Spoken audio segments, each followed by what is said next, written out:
Knock, knock. I wash my hands. Hi, Shane. My name's Corey. I'm an FNP student. I'll be taking care of you today.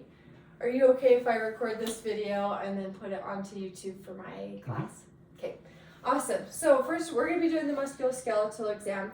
So first, I'm going to start with the hands and the wrists. I'm going to kind of couple these two together. So first, you want to start with inspection, just looking for any sort of redness, joint symmetry, nodules, inflammation or swelling, any sort of abnormalities on the hands or the wrists anywhere. And you're going to be doing that with inspection all over the body as we go. So I don't see anything. So first I'm going to start to palpate. I'm going to be doing the distal and the proximal interphalangeal joints, checking for any swelling or nodules, discomfort at all. And then also the metacarpal phalangeal joints as well. Then you can also palpate the different metacarpal bones and the carpal bones in the wrist. So go through all the while checking for symmetry or any sort of pain or tenderness, warmth, swelling, fluid, sacs or anything like that. So next thing I'm going to do is I'm going to do some range of motion. So I'm going to have you extend your fingers and then I'll do it for you as well. So we're going to be doing, passive and active range of motion, which means I'm going to have him do it and then I'm going to do it also. And now curl your fingers to, that was extension we did before. This is flexion. And now we're going to go ahead and do the wrists. So now extend your wrists up and then flex them down. Perfect. And I'll do it for you.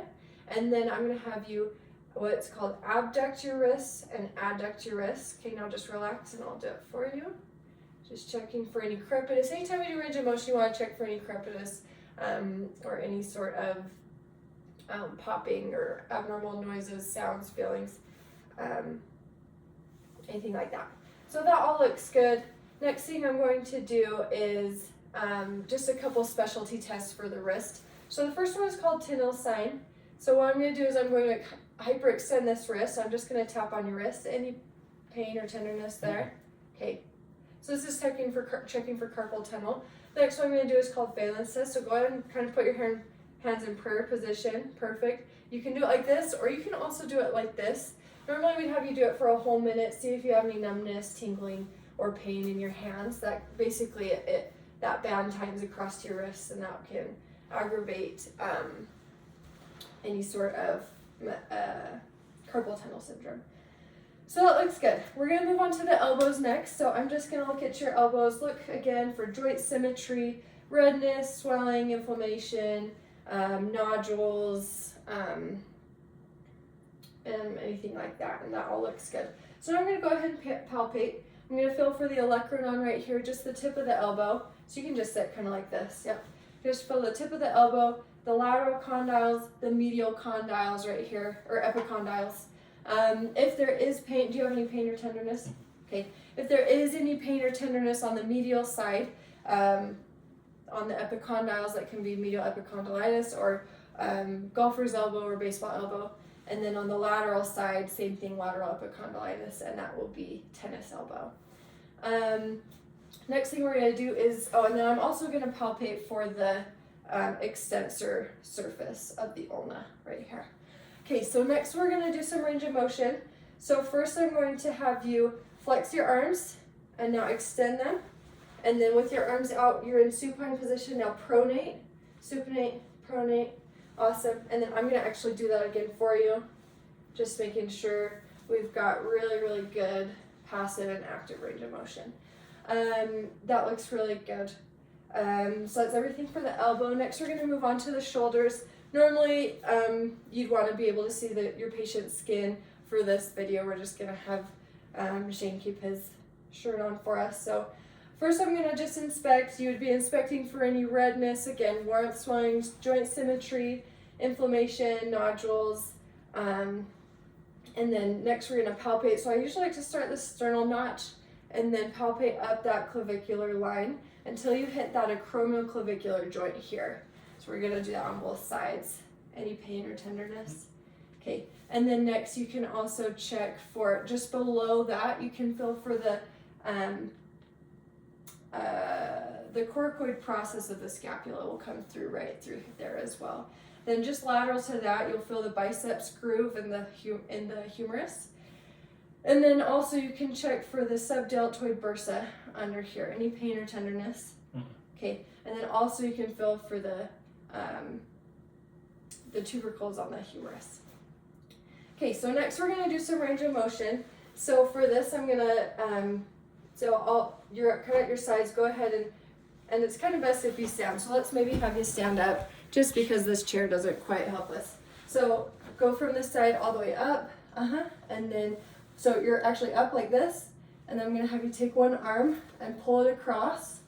Okay, so that's abduction and adduction. Now we're gonna have you do adduction and adduction, there we go. And then the next one we're gonna have you do is flexion and extension. Perfect. And then we're gonna have you do external rotation, one arm at a time. Try and really reach back to the middle of your back. And then same other thing, yep. And then internal rotation is backward, trying to touch that other scapula. Do you have any pain in your shoulders? And then you can do some of that passive range of motion as well, where you as the provider are doing all those movements as well with them, just really checking for any limitations in the arms or in the shoulders. So that's everything there. The next thing we're gonna do are just a few specialty tests to check for rotator cuff injury. The first one we're gonna do is called Hawkins sign. So you're gonna flex your arm up, and then you're gonna bend at a 90-degree angle. And I'm just gonna slightly push down. Do you have any pain right there? Okay, same thing on this side. So you're just checking for any sort of torque in that shoulder if it's painful. Next one you're gonna do is called apprehension test. You're gonna raise your arm to the square, and then I'm just gonna slightly pull back right there too. Any pain? Okay. And then the last one you can do is called, well, there's plenty of them. Another one you can do is a drop sign, where you're gonna raise your arm all the way up, just one at a time, and then slowly bring it down. And then if that arm were to just drop, then that would be, like if you were to be going and it just drops down, that could also indicate a rotator cuff injury as well. So that's everything on the shoulders. Next thing we're gonna check is the head and the neck. So first I'm gonna just stand behind the patient. You can just kind of turn sideways for us. And you can have them sitting, just because we have a couch, we're just gonna have them stand. So nice and straight for me, Shane. And then I'm gonna place my fingers right in front of his ears, in front of these tragus here. And so go ahead and open and close, and now move your jaw side to side. Okay, and just checking for any popping. Do you have any pain there? Okay, no warmth or anything there. And we're also just, again, inspecting the head and the neck for any sort of asymmetry, redness, swelling, deformities, abnormalities in general. Next thing, just open your mouth as wide as you can, and then the patient should be able to fit, you don't have to do it, but fit 3 fingers vertically into the mouth. You're good. To check for that TMJ inflammation or issues with that joint. Next thing we're gonna do is just have you do some range of motion of your neck. Well, first I'm gonna palpate. So you can palpate the cervical spine here, just these processes along the spine, and then the paracervical muscles here.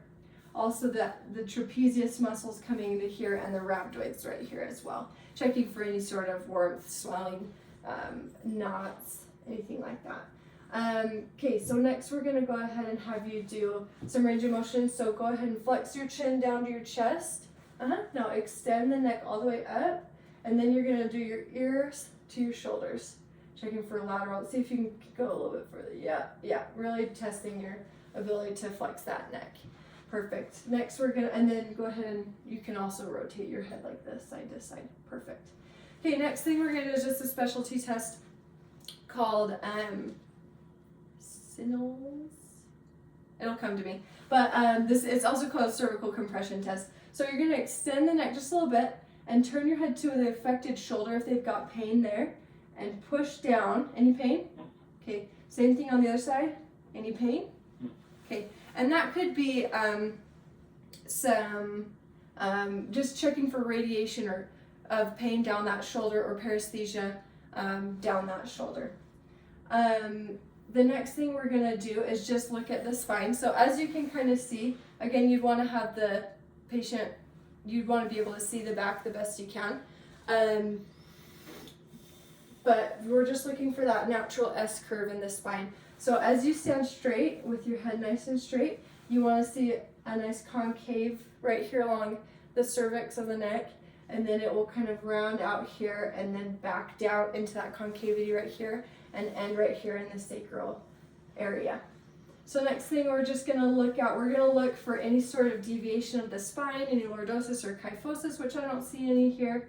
And then you want to check and make sure the shoulders are nice and the same height, the hips are at the same height, and then this sacral junction here is also nice and even. We'll also check that again as the patient flexes the hip down. So next thing we're going to do is just palpate. So I'm starting around C7 and just palpating those spinous processes all the way down. You can also kind of feel in between for the intervertebral spaces. And then if there's any suspected spinal fracture, you can place your hand flat, and then using the ulnar surface of your hand, just percuss down that back to see if there's any pain elicited. Any pain?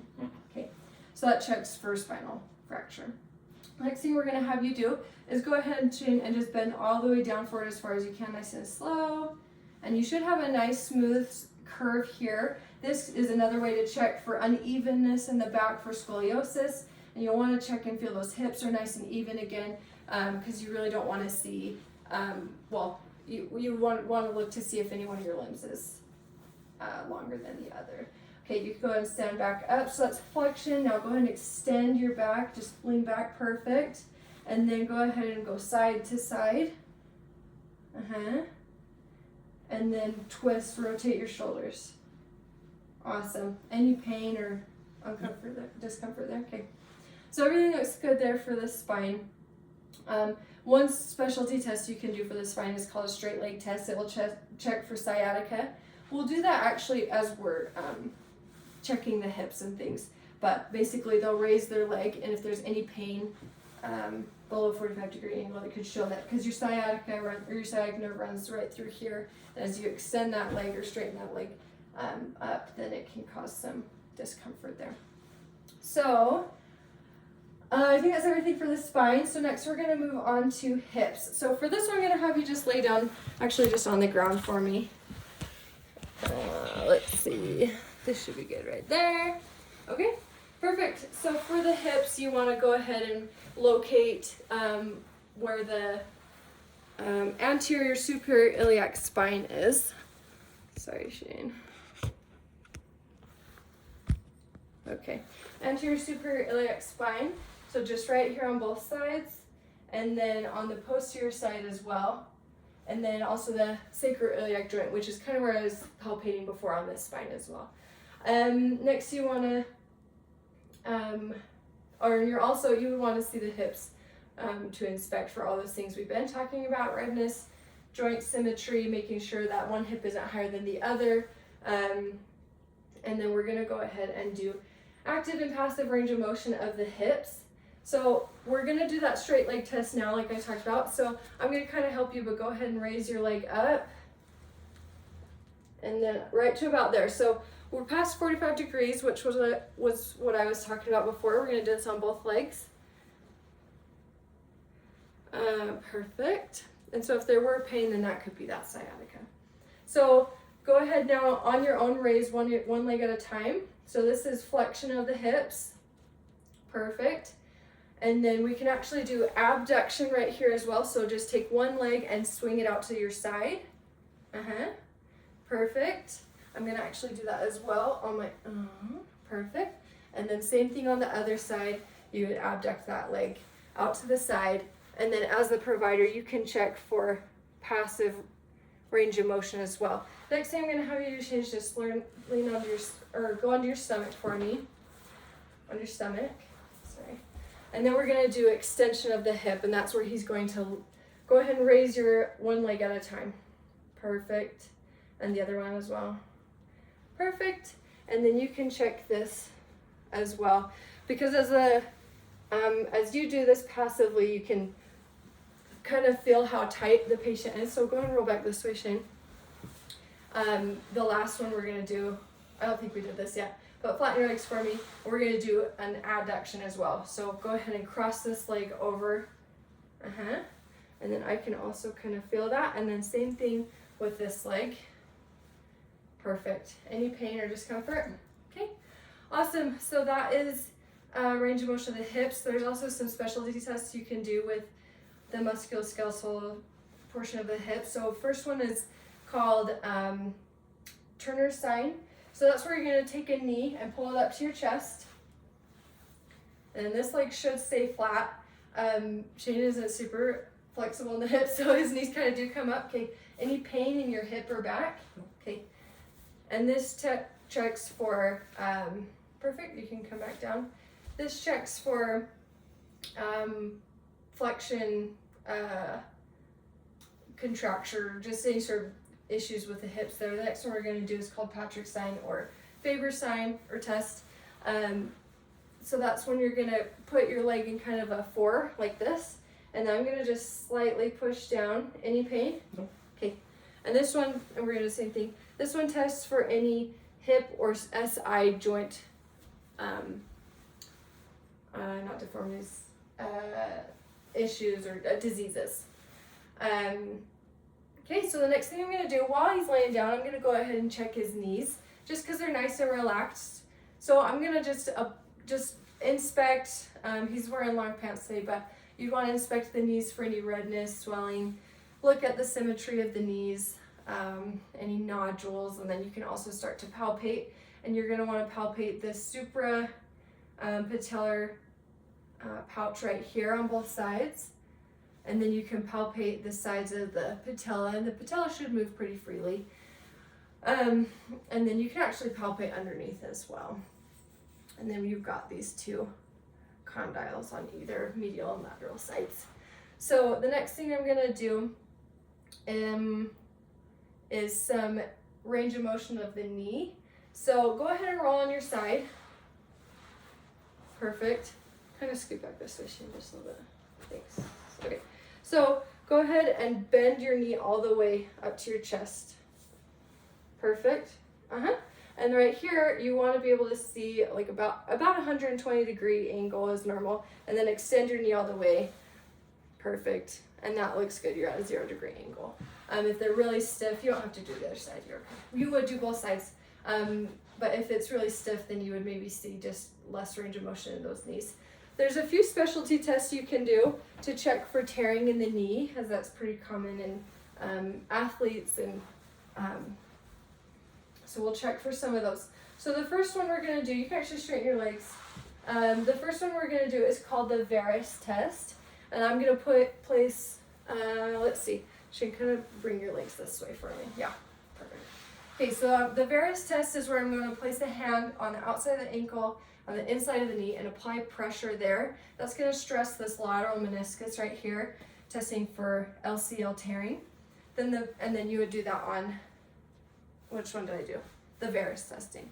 Then you would also do the valgus test, which is going to do basically the opposite testing for MCL tearing. Perfect. Any pain there? Okay. The next one we're going to do is called Lachman's test, and that's when I'm just going to basically hold this knee up right here, and you can just relax, and I'm just going to see if there's any sort of looseness in this knee, testing for ACL tearing. And then any pain?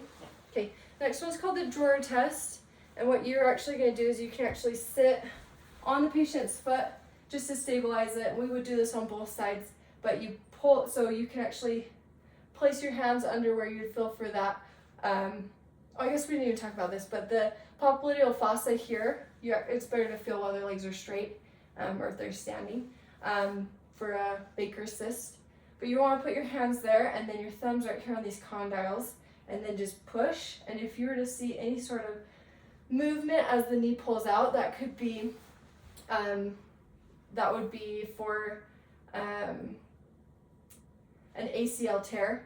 And then also there's a posterior one where you're going to basically do the opposite thing and push it in, and that would be for a PCL tear. Usually the PCL tear is seen in conjunction with an ACL tearing. So you'd want to do that on both sides. Any pain there? Okay, the last one we're going to do is called the McMurray's test, and that one is basically, it's a combination almost of the valgus test where you're going to be stressing kind of that inner knee here while it's bent and then straighten it out. Any pain? Okay, so you want to do that on both sides. Testing for medial meniscal tearing. So that's everything on the knee. Then we're going to go ahead. Shane, I'll have you actually come sit back in this chair for me. And then you can actually check while they're standing. You can check for plantar, just basically flat feet, he looks like he's got a decent arch here. So I'm going to go ahead and inspect the feet and the ankles. I'm going to do these in conjunction as well. So again, you're looking for symmetry, looking for redness, inflammation, any sort of abnormalities in the feet and in the ankles, which I don't see. There's a few other things in addition to the things we've been listing for inspection. You're going to want to look at the feet and look for any calluses, corns, warts, gout in the toes. You can check for gout in the fingers as well. And then you can go ahead and start palpating. So like the fingers, you're going to check for the distal and medial interphalangeal joints, the metatarsal phalangeal joints, and actually usually between the second and third metatarsal bones here, you can feel what's called Morton's neuroma. Basically, it's just a growth of tissue around the nerve that can cause some pain into these toes. Then you can also check the feet, like I said, for a good arch or plantar, that flat foot right here. Then you can check for plantar fasciitis, right, kind of under the calcaneus right here. Any pain with that? Okay, and then and you'd want to be doing this checking for symmetry on both feet, checking these metatarsal bones, plantar fasciitis, checking the calcaneus, and then these tarsal bones around here. You want to be pressing, feeling for any popping, any sort of odd feelings. Also palpate the medial and lateral epicondyles right here on both feet, and then the Achilles right here on the back connected to the gastrocnemius muscle. So next thing we're going to do is just some range of motion of the feet. So Shane, go ahead and curl your toes and then extend them all the way up, and then I'm also going to relax. I'll go ahead and do that on both feet. So you want to do that on both feet. Awesome. Checking for symmetry. And then we're going to invert the foot. So try and turn your foot in, and then out. Perfect. And then I'm going to also check that flexibility within the foot. And I'll have you do it on this foot as well. And then I'm going to have you plantar flex or dorsiflex and plantar flex. Perfect. Relax. Okay, go ahead and do it on the other foot. Awesome. Any pain or discomfort? Okay, now go ahead and just rotate your ankles around. Awesome. And everything looks good and normal, and that is everything to conclude the musculoskeletal exam. Thanks, Shane.